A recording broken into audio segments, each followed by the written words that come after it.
Hello, everyone. My name is Vickie Swader, and I'm with Redstone Federal Credit Union. I come to you tonight to read you a book called Snoopy and Woodstock, Best Friends Forever.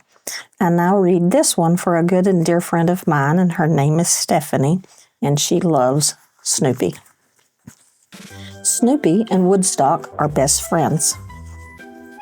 They play together. They share secrets.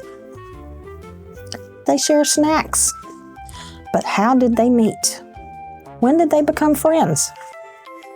Woodstock chirps at Snoopy. Snoopy speaks fluent bird. He understands exactly what Woodstock is saying. You want to hear the story of how we met? Okay, Snoopy says. Snoopy goes into the doghouse and comes back out with a photo album. One day I woke up from a nap and discovered someone had built a nest on my stomach, Snoopy says. I thought to myself, the next thing you know, there will be baby birds. Those baby birds were cute, but they chirped all day and all night long. Snoopy continues. So I would gently hum a sweet song, and after a while, both baby birds would fall fast asleep. I kept waiting for the baby birds to fly away, but there was just one problem. They didn't know how to fly. I was getting impatient. They kept trying fancy moves. They would stand on my nose and flap their wings. I wanted them to just fly away. Finally, one of the birds just took off.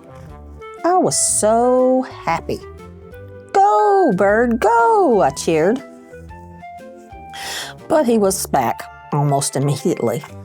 The next thing I knew, he was hanging onto my nose with all of his might, as if he never wanted to let go. The next time the birds tried to fly, I took their nest so they could not come back. Go, birds, go! You're all on your own, I shouted. I waved goodbye. They were shocked, to say the least.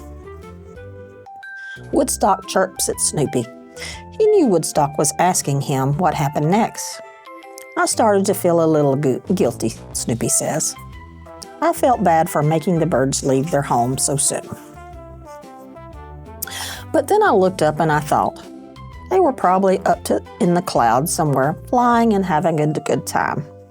I was wrong. One bird kept coming back again and again, Snoopy continued. He smiles at Woodstock. It was you, Snoopy says. Woodstock tells Snoopy he doesn't know what kind of bird he is. Does Snoopy? I'm not sure, Snoopy tells him. I know you're not an eagle because you don't like heights, Snoopy says. And you're not a duck, Snoopy continues, because you don't swim. So, I don't know what kind of bird you are either. But, to these buddies, it really doesn't matter what kind of bird Woodstock is. Because Snoopy and Woodstock will always be best friends forever. Thank you, good night, and sweet dreams.